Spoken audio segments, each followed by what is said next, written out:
Your New York Knicks are keen in, or for better usage of words, they had their sights set fully on Jalen Brunson for a 4-year, $110 million contract. Yesterday, as an extension to their draft day trade where they moved their 11th pick for 3 future highly protected firsts, they sent Alec Burks, coming off foot surgery for a second time, I believe, and Nerlens Noel, who played 25 games last season, very little, to Detroit to clear up some cap space for Jalen.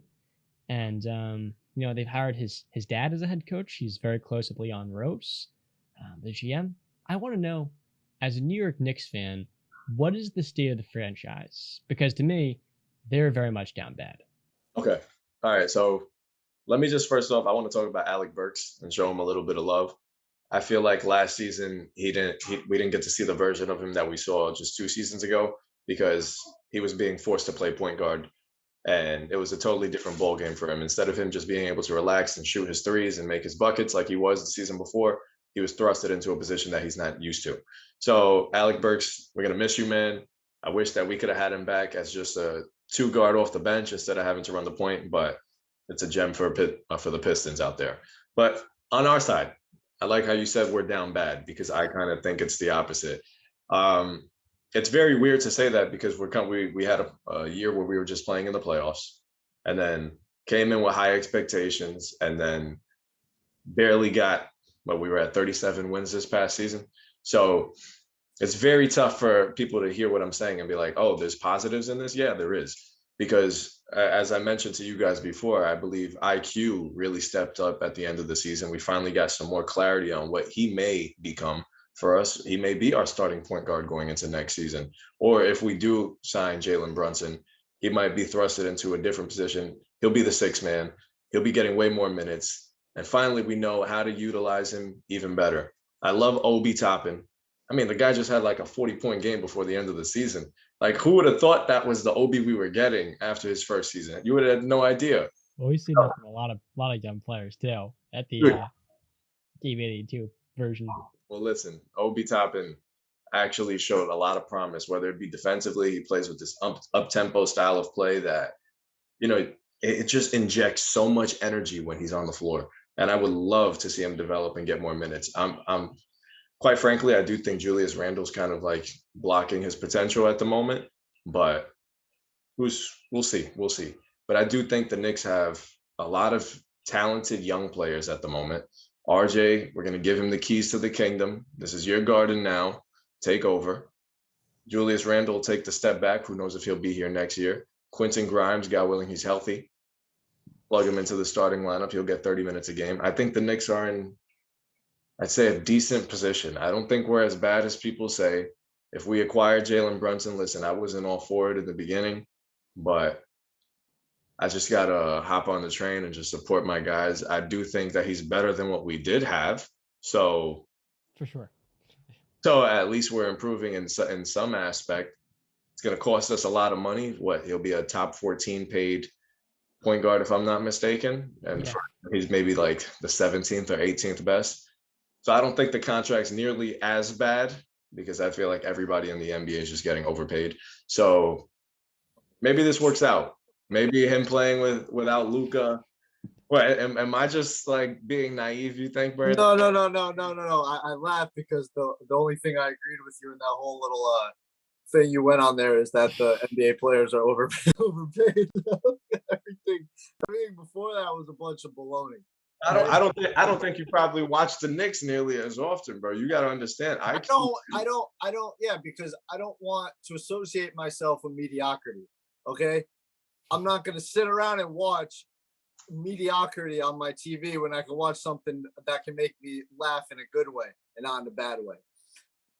Listen, it's fine and dandy. We're going down the road again, all right, Justin. For God's sakes, if I have to keep doing this with both of you guys, where you got this false sense of hope in your teams instead of seeing it with reality, take the rose-colored glasses off, all right? No, your Knicks not doing nothing. Jalen Brunson's a fine player. He's an all-star caliber player. Is he? Probably more in the East than the West because the West is so loaded. But he's not, and this again, no disrespect, because I don't want to sound disrespectful to these players. He's a fine young player. He's talented. He's not a number one. I don't think he's a number two. He's a really good number three, I think. So, go ahead. You said he was young. He'll be 30 years old by the end of this contract. The Knicks are keen in on making. Oh, okay. I thought you said he was going to be 30 years old coming in the season. Okay, so he's going to be turning 26. 26, 26. Okay, well, he's still young. He's about to enter the prime of his career. But yeah, I mean, come on, dude. What are the Knicks done? Like you got lulled into the full sense of reality a couple of years ago when you guys screaming, "We here, Knicks are coming." Hey, yo, Brooklyn, New York, stand up. New York, stand. Like, get out of here with that, all right? Come on. And this is coming from a guy who really liked Julius Randle coming out of the draft. I really think he's a solid player. He's not what everybody built him up to be, but he's a really good, solid player. You guys have some solid play. I'm going to finish up right here. You guys have some solid players, but you got nothing that's going to put you over to the top, especially and we laid out earlier. You laid the teams out earlier in the East. You're not doing nothing. This is a stars league. You're not doing nothing without the stars, and you guys just don't have the stars to compete with the other teams in the East. But you know what we do have? We have assets, man. We do have assets. Yes, we do. We have tradable assets if we need to acquire a star. Wait, time out. Lose the last three letters of that word, and that's what you got in your front office too.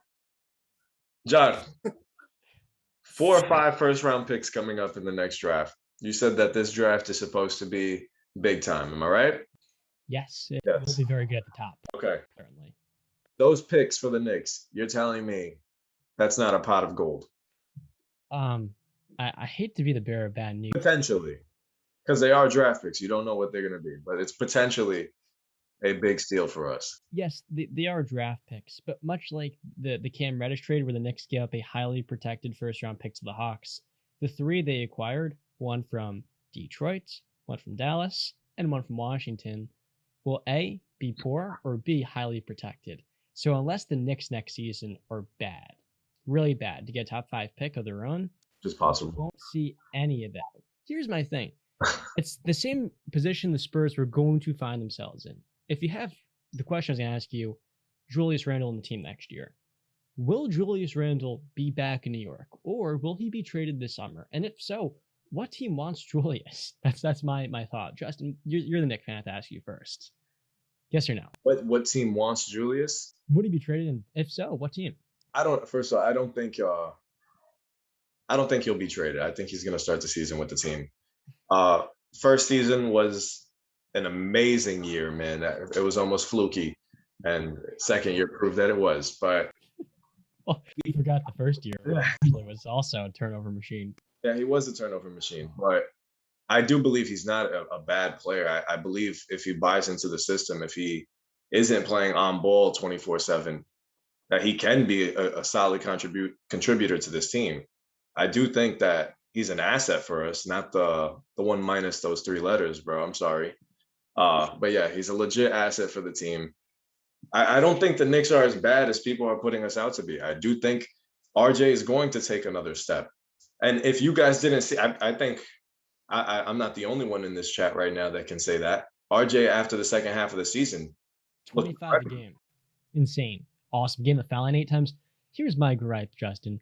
If you keep Julius Randle, a guy that shot 30% last year on catch and shoot attempts, is he holding back the development of RJ because you want the ball in RJ's hands, but Julius needs it in his because he's not good playing without the ball, and you're giving him max money. Now you're adding Jalen Brunson, who also needs the ball in his hands because while he can play without the ball, he showed that with Luka.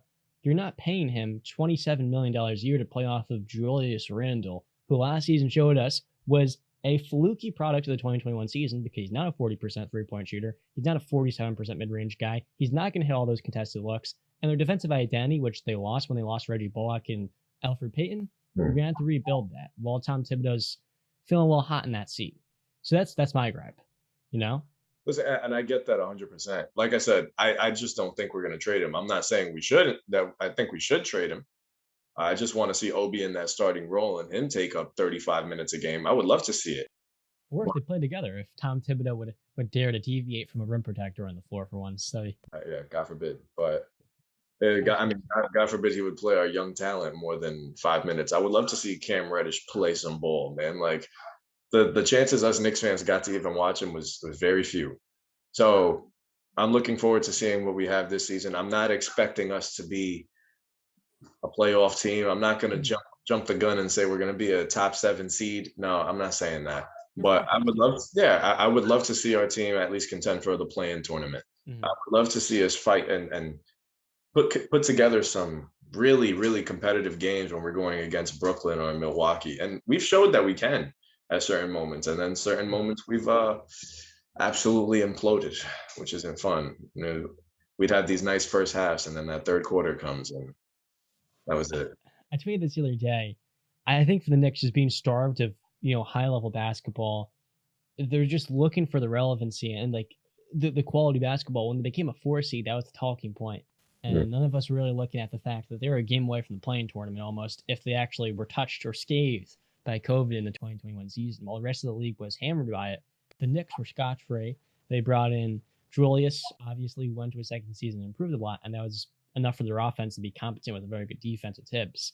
And the days of the 4 seed idea and they can be better than that, we know they're gone, right?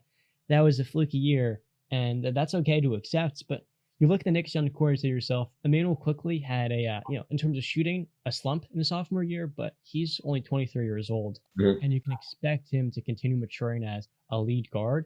And at the very least, what is he, a rotation player off your bench? You got Quentin Grimes, who was awesome last season. You now get to build with him and RJ together on the wings. That's super fun and cool because Quentin, awesome defensive player at his hands, very good three-point shooter, and he's young too. And I haven't even mentioned Cam Reddish and Obi Toppin, who at the very least brings some vigor, off the bench. So there's things to root for. It's not just, Kristaps Porzingis, who all Knicks fans eventually hated by the time he's being traded, and then nothing else. There's more than just RJ to this young core. And I think for a fan, you can get excited by that. Some of those role players, they've done a very good job of playing. I think you hit the nail right on the head. IQ, Quentin Grimes, RJ, Obi, Jericho, Cam Reddish. We have a lot of young players there that, you're just hoping that if Tibbs gives them all the minutes right there, you're not going out there hoping for 40, 50 wins. We just want to see some growth. We want to see some development. So then we can say going into the season after the next, hey, we got ourselves a nice little core right here. I think we're ready to contend. But we'll see. I've been let down many times in my Knicks fandom life. So That's sad.